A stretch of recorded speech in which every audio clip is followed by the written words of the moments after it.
been writing the new album for 2 years, and I started writing it in 2010 and finished it in 2012. So those are some really important years of my life. I went through a lot. I learned a lot of lessons, and so to get to write about your life as it's happening to you, I really love that the fans want to know what's going on with me.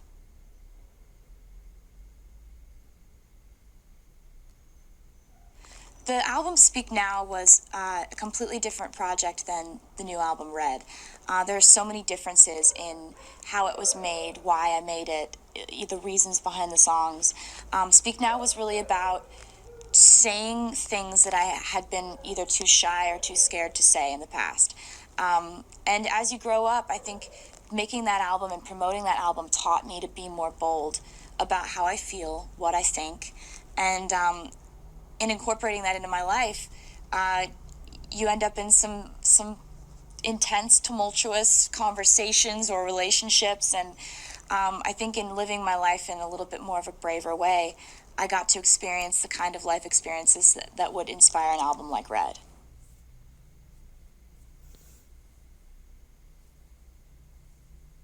I collaborated a lot on this new album because I wanted to. I just felt like as an artist, putting out your fourth album, you have two choices. You can stay the same or you can evolve. And I really wanted to bring in my influences, these people who I'm a huge fan of, and have them help shape this album. And so I felt so lucky that my favorite people in music wanted to be a part of this record.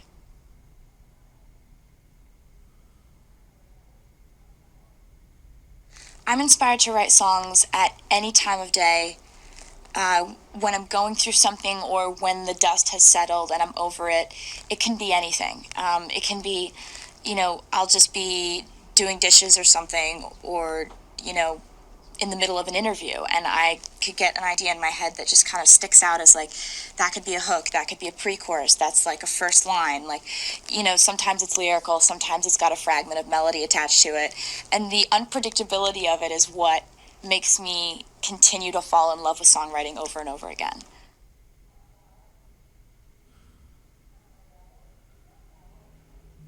When I'm writing songs, the only thing I'm thinking about is portraying that emotion as accurately as possible, so that if I were to play it for the person it's about, they would know it's about them and they would know exactly what I was talking about. And then I think about my fans and if that's going to help them with something they're going through in their life, if it's something they could relate to.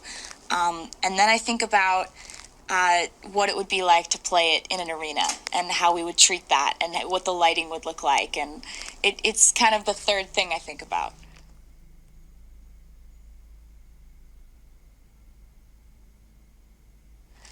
I think for me, having a magnifying glass on my life has been a good thing, and kind of a difficult thing at times, because you feel like you literally just can't get away with anything sometimes. You're like, wow, if I make a mistake, it's going to be really loud. That's going to be everywhere. But it also helps to kind of shape your decision-making process. And because everything that I do is going to be documented and in computers forever, it makes me think about what the little kid in the front row would think, and what my grandchildren would think one day if I made this choice or that choice. I think it's kind of a good governing tool. It makes you more responsible for how you act.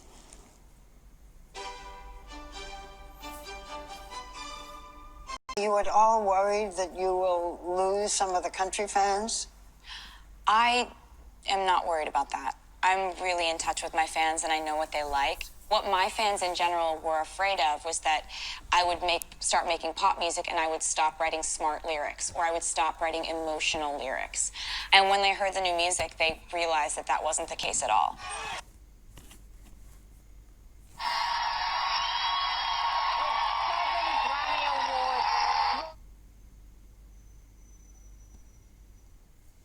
Wasn't the case at all.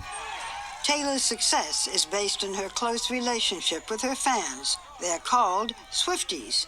They see themselves in her, and she sees herself in them.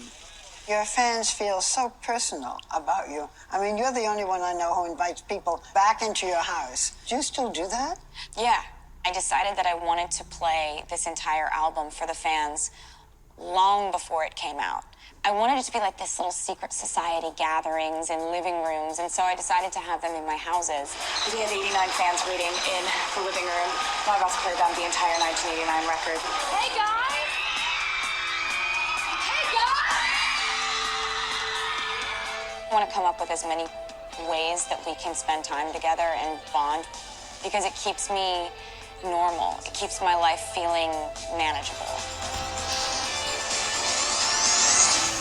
Is your life at all normal? No, No. not at all. And that's why when I go online and I go on Instagram and I see, you know, a post from Emma who lives in Philadelphia and she's talking about how her day was at school that day, that helps me.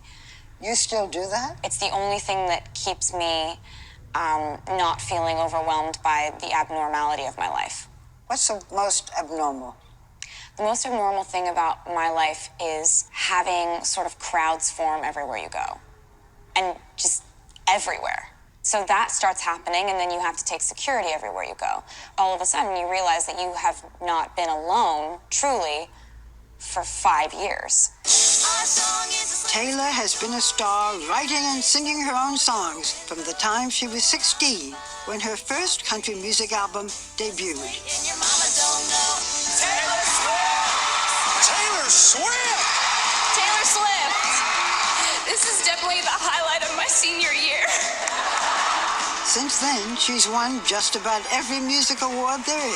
Exciting! Growing up before our eyes. Thank you so much! If a woman shares her experience in writing, she's oversharing. And she's over emotional, or she might be crazy, or watch out, she'll write a song about you. Yeah, well, that there's joke that. is There is that. But that joke is so old, and it's coming from a place of such sex. Changed, so has her attitude toward romance. And I'll write your name. Welcome to New York.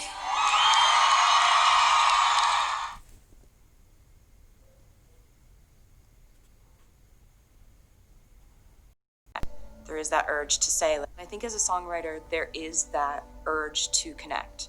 There is that urge to say, like, this is how I feel sometimes, and then have fans say, oh my God, like, I feel that way sometimes too. And I think a documentary, if you are open enough, you can connect with people. I tell you that you'll never find another like me. Being in the studio was some of my favorite stuff that we filmed. That was the first time I've ever had a camera crew in the studio. It's always been really off limits. It was actually amazing having you in the studio because, like, we'd finish writing a song and, like, a sound guy would be like, that's a really good song. I'd be like, Right. Thank you. Actually, we never get this in the studio. Nobody ever is like, hey, no, that's a good one. Right. Keep going. Keep going. I just honestly had no idea how it would affect the creative process. We ended up with you in the studio writing songs like Me and The Man. Hey, then I'd be the man. I'd be the man. That is a concept I've thought about for so many years, but I just always thought, like, I want to say it in a way that's like a satire and that's kind of funny. But it's also making a very serious point. I think when I hit on this idea of, like, if I was a man, I'd be the man. Like, you guys would think I was so cool if I was doing this stuff and I was a guy.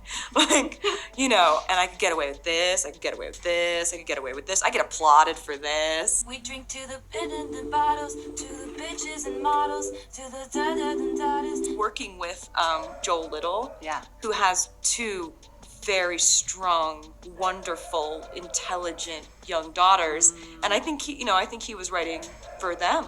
Yeah. And I love showing that we really do have allies in the male civilization. What I love about that scene in the film is that, sometimes the camera is right here as you come up with the lyric. How much did you notice us? I mean, I think, yeah, I know what you mean, because you really were very close to my face in a lot of it. I don't think we ever, like, asked you guys, like, can you go? Like, Right. because you just No. weren't invasive at all. I think I was really in my feelings. I just get really in the in it when zone. I'm writing a song, and I disappear into my phone because my phone is where I keep my notes and my phone is where I'm editing. Da, da, Bleed the field of Nora, found someone to commit to.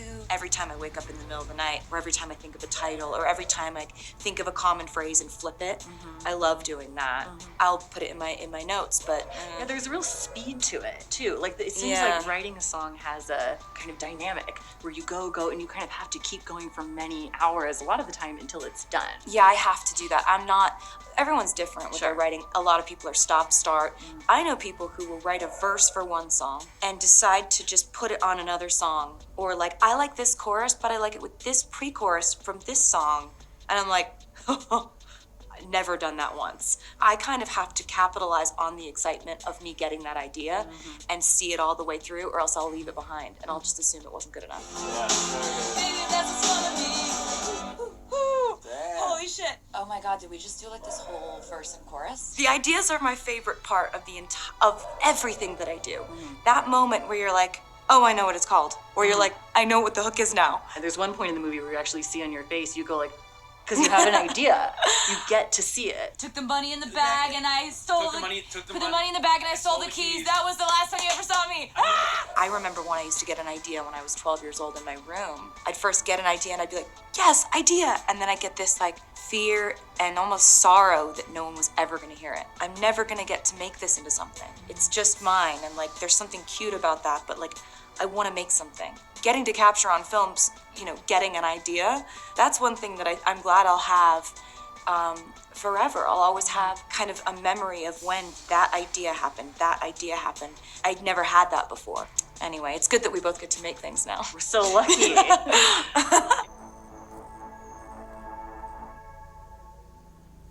Most emo dinner party. Are you an emo kid? I was actually at the most emo dinner party the other night because Brendan, Yuri, and Sarah, his amazing wife, like had me over.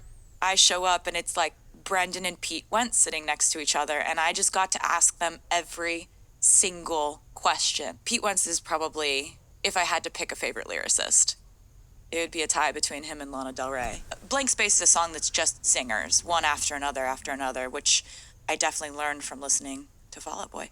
Congratulations first and foremost on the success of Lover, because there's no guarantees even for someone as successful and talented as yourself. Every time you release music, you open it up to the to the universe and you hope it's discovered. Yeah, and actually an interesting dynamic happens between you and your previous work, and it happens as soon as you put out your second record. Everything you do is a standing ovation on your first record if you're having that breakthrough record.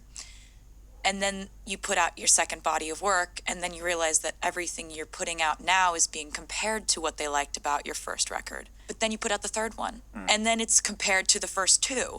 Then you put out the fourth one, then it's compared to the first three, and it goes on and on and on. By the time you're at album 7, you have such a strange, convoluted relationship with your previous work because you're like, damn it, All Too Well was a good song. And I knew with this album, it was like something that was almost a return to form. Like Reputation was such an important record for me because I couldn't stop writing. And I needed to write that album. And I needed to put out that album. And I needed to not explain that album. Because another thing about that album was I knew if I did an interview about it, none of it would be about music. And this entire like Lover phase of my life, there's been no distraction from the music. Because you're in a place where you're actually telling a very personal story or telling something so personal to you that someone else's opinion, be it brilliant or otherwise, could only cloud that, really. Yeah, and I thankfully work with really wonderful collaborators who, Jack is amazing. Like when I bring in a song that I've written 100%, some producers will not, like nowadays, some producers will not produce something that they didn't have a co-write on. We really haven't figured out a way to compensate the creators, and that's something that I'm always going to be very vocal about until I feel like it's fixed. I definitely want to, when I write a song 100%, I want credit for that, and I think that's fair. But I also, when people have these policies where they're like, we won't do this without this, I understand why. But I love right now, out there we have amazing creators like Halsey. Like Halsey's an amazing writer, and she speaks up for what she cares about, and she's very vocal about things, and we have these very fierce women out there. It's an amazing time. It's so good. We were just talking about the internet back there and some of our favorite moments. You may walk away from that world, but you're able to tap in and use it whenever you want, and you do it very effectively. Are you into it? the internet? The only thing I really read every day is political news. Oddly, there are actual inflections of how I feel politically on this record, more so than ever before. Like, you know, you need to calm down is The Man? yeah, the man. There's a song called Miss Americana and the Heartbreak Prince. See, I didn't pick it up on that one. It's definitely all about politics. You've got these songs that definitely welcome people into your world, and yet you're able to keep yourself distant from that scrutiny. How do you do that? I think after a while, you just realize that it's part of the job. You know, there's a lot of things that I tell myself when I'm kind of panicking, and one of the things that I tell myself is like, this is part of it. This is normal. And that's something that I tell a lot of new artists and a lot of people who I end up talking to who are like, hey, so you've been through a lot A little advice of for me? things. Yeah. What I'm freaking out, I'm getting my first wave of bad press. Like, what do I do? And I'm like, do not let anything stop you from making art. Just make things. Do not get so caught up in this that it stops you from making art. Or if you need to, make art about this, but never stop making things. When was it hardest? When was it toughest for you? This has happened several times. So I can't, like, you know, when I was like 23 and people were just like kind of reducing me to like kind of making slideshows of like my dating life and putting people in there that I'd sat next to at a party once and deciding that my songwriting was like a trick rather than a skill and a craft.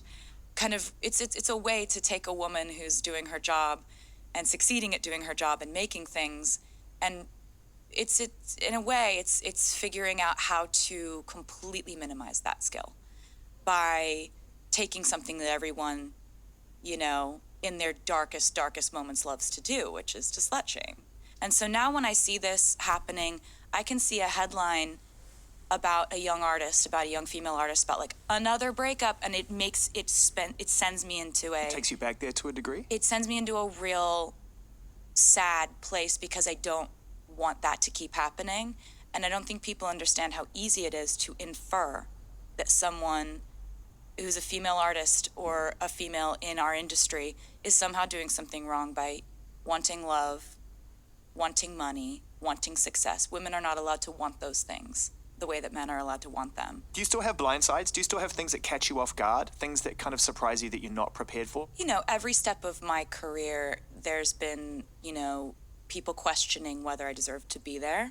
So I feel like my whole career, up until very recently, was spent trying to prove myself to those people and trying to prove that I belong here, that I'm going to work hard enough, that I'm going to make music that's good enough to belong here. And you know, I've had people standing up and saying you don't deserve to be here, either very loudly or Very loudly. in headlines Yeah. or, you know, comments or whatever. But, you know, that's part of life. New adventures. Cats. Yes. Yes. I'm so happy I got to do this. I really wanted to work with Tom Hooper. I know that he records live and he films and records your vocals live. It's such an interesting thing to me, and I wanted to see him work. I had actually done screen tests for Les Mis and Really? had met When? him through that process, like 2012. Really? Yeah. You went for it? Yeah, I didn't get it. Do but people it's- know that? Is that out there? I mean, I think Little bit? so, but it was such an amazing experience just doing the screen test, and I was obviously like, I'm not gonna get this. And so basically, when I was approached this time, it was a straight up offer, and then I started going in for rehearsals, and they have this behavioral studies class called CAT School that I was. Okay, and that's where we pause. Mm-hmm. I need to just spend a little time in behavioral studies for cats. So basically, you go in, you watch these videos of cats, you watch them walking, you watch them sensing things, you learn facts about them anatomically, biologically, how do they sense things, how do they, like, what's their gaze like, what's their like, it's amazing. Have you ever written a song from someone's point of view and played it to them and it's been too close to the bone? You know, I remember I wrote a song called 15 for my friend Abigail, who is still just my best friend, and you know, she's gone through a lot of like changes in my life and changes in her life, and we just still are like this. And she was my, you know, sitting next to me in freshman year, and we became best friends. And a few years later, I wrote a song called 15 that was about, you know, not just my life and journey at that age, but also hers.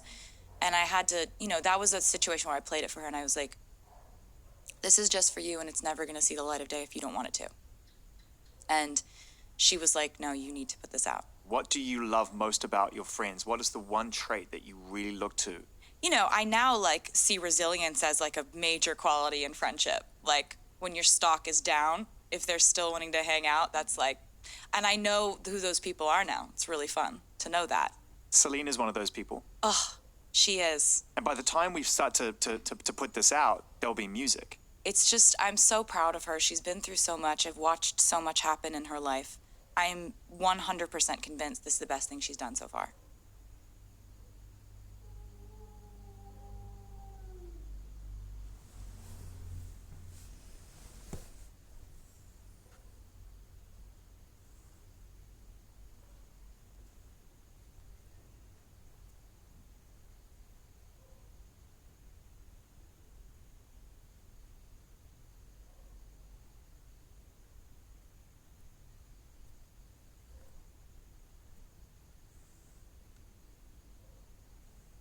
Excited to play this song all morning.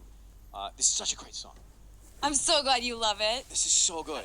And even before I started thinking more about it, it hit me like, God, this is a killer track. It's called Style, and Max was telling me that this was one of, if not the last song you guys did or you did with it. Yeah, I'm pretty sure after we finished this one, I knew the record was done.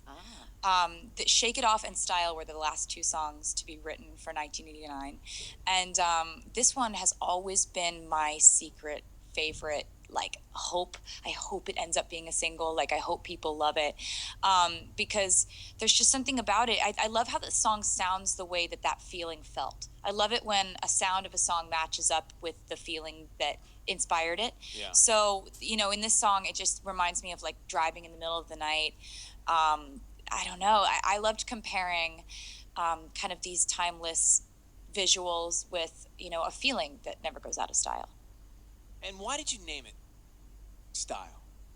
Because the hook is "We never go out of style." But before the So, hook. and I thought "We never go out of style" was a long title. Got it. But before the hook, you didn't know what the title was going to be, right? Well, when you're writing a song, you just kind of are like, you let the song happen and turn into what it's going to turn into, and that just ended up being the title, and it's pretty slick. It is. Pretty. Yeah, it's slicked back in a white tee, isn't it? That's what it is. Yeah. Slick, it's white tee. I mean, I'm picturing a guy driving by your place, looking up. Where is she? What is she doing? Just picturing all of it. Let's picture it together. This is called Style. It's Taylor Swift. So can you imagine? Thanks for clapping, Ryan. How could that album would not have happened without that song? I can't even picture. Like you said, it wouldn't have been complete without that song. There was a huge missing piece, and that song filled it, for sure. How fun is that? I'm so glad that you can see that. I mean, how fun is that going to be to do live when you're traveling around? That's going to be that's going to be that song that empowers the audience. You know those songs that you can feel them with you? That's that song. And this is also a really good one, if you put your headphones in and you can walk to the beat of it. Right. This one and Welcome to New York have really good, strutting beats. And there's a song called Bad Blood that's really good to run to. Oh, okay. So, I like that.